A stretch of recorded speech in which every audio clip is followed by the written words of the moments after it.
Do you ever notice the way things seem to happen together at the same time?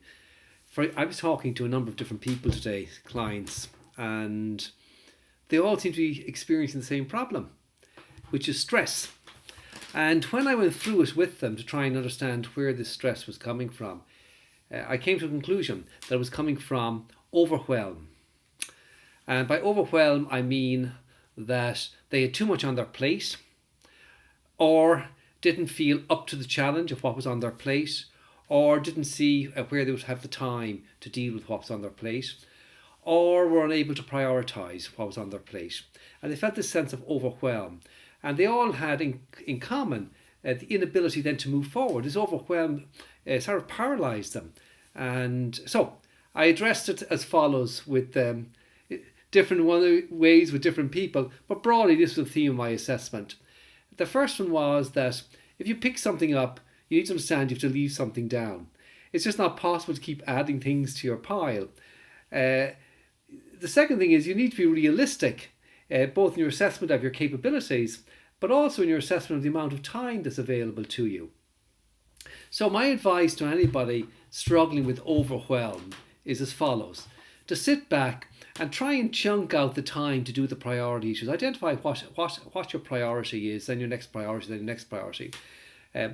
Chunk out the time in your diary, populate them in your diary and say, okay, this is it, this is when I'm going to do them, see when you can actually do them. And then the rest of the things, just recognize you can't do them.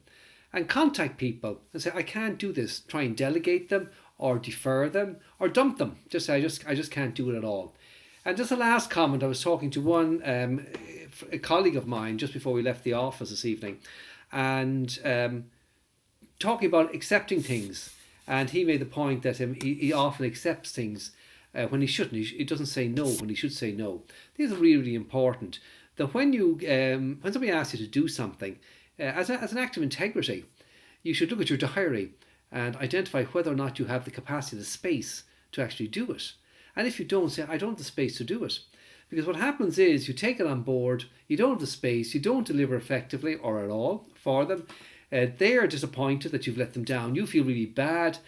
Friendships and relationships are damaged.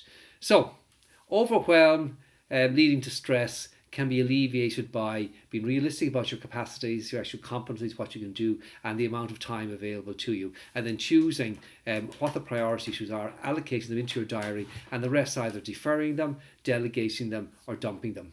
And whatever you do, don't pick something up unless you're leaving something down or unless there's space in your diary.